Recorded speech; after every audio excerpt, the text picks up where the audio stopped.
economists discussing three conclusions, which I will not elaborate on right here. I think Senator Inhofe has a UC as well. One request, and that would be that I can submit for the record my second question. Without objection. Awarded. Thank you. And I think with that, we're ready to hear from Senator Lummis. And take it away. Thank you. Thank you, Mr. Chairman, and thank you, Chair Mallory, for being here. I'm hearing a total disconnect between what the senator from Rhode Island just said and what the administration is doing. So I'm going to ask you the question now, but then I want a few minutes to vent before you answer it. So here's the question. In May of last year, the White House Environmental Justice Advisory Council released a report that said carbon capture is among the types of projects that will not benefit a community, And yet the senator from Rhode Island, member of your own party and a tremendous advocate for environmental justice, believes just the opposite. There's a disconnect in your own party among people who are real advocates for environmental justice. So here's what I'm going to say in way of venting, but that's my question. You know, everything that you do at CEQ relates to the West, everything you do. And it makes a difference for us on whether we have enough electricity in our homes via transmission lines. It impacts our ability to fight wildfires, to commute to work on road and bridges in massively large states. So it's a huge consequence. It's because of NEPA that I wanted to serve on this committee. It is that important to our state. It affects us that much. So I'm really disheartened by this administration's actions in rolling back what were common sense reforms made by the last administration. So let me paint a picture as I see it. Americans are facing the highest inflation in 40 years. The cost of the average household of this inflation is $5,200 annually. There's this sense of frustration and doom, and some say magical thinking about inflation as it relates to the way this administration looks at it, and that was reported in Bloomberg yesterday. Gas prices hit a brand new record high. The average American's paying $2,000 more per year just for gasoline, and it's higher in my big state of Wyoming.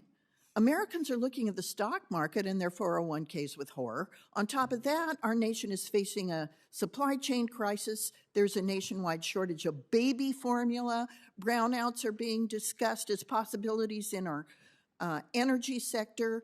And CEQ, through its permitting regulations, are a key player in addressing these challenges. And CEQ's answer has been more government, more red tape, more bureaucracy. So that's the kind of magical thinking in response to all of these problems our nation's having right now that I just think has got to stop. Now listen to this. Terry O'Sullivan, the president of the Laborers International Union of North America, said it best concerning CEQ's latest actions. This is a huge labor union talking about CEQ's latest actions. The rollback of updates to the National Environmental Policy Act reinstate burdensome requirements that will cause excessive permit delays and allow project adversaries to use frivolous lawsuits to disrupt or upend long overdue construction.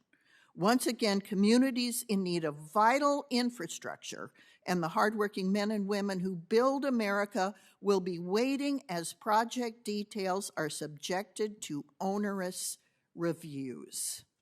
Americans will continue to bear the expense of NEPA-related delays, which cost taxpayers millions of dollars annually.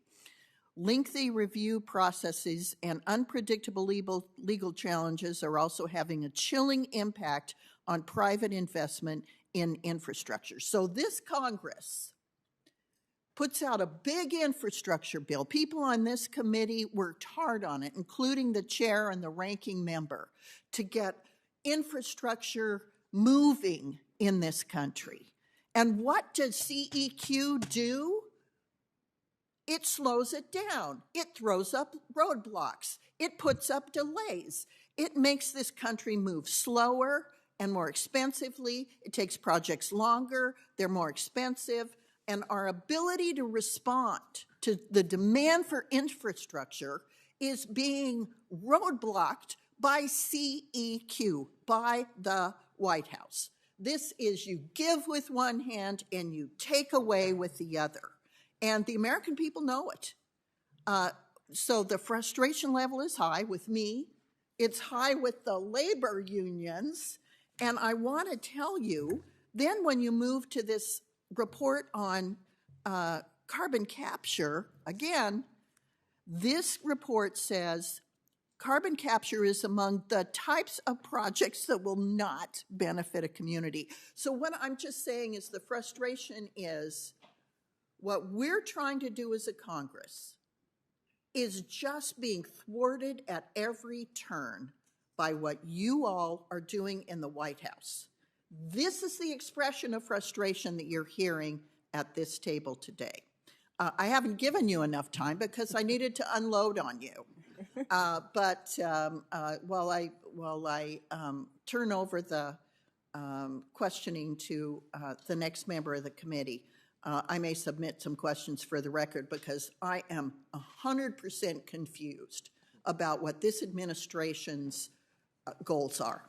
Thanks, Mr. Chairman. I yield back. Mr. Chairman, may I respond? Yeah, go ahead. Yes, and I'm sorry, I'll be very quick because I know the time is over, but I did want to say a couple of really quick things. First of all, on the idea about what NEPA is, what we're doing for the NEPA program, those changes that we made are fundamental to ensuring that, in fact, we actually assess the impacts. Like, if we are not able to look at the impacts, then we're moving forward on very expensive projects, spending a lot of money, as you all authorized, and we're doing it without the right information. So that's number one. That is critical to what we're doing. Those were not common sense changes that occurred.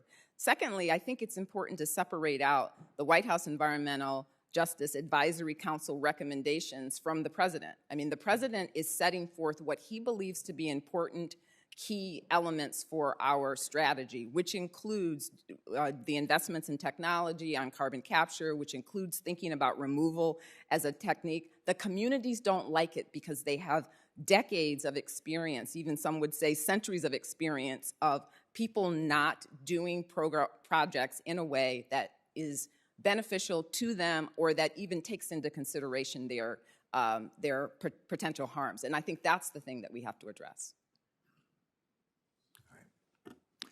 Senator Markey, I believe you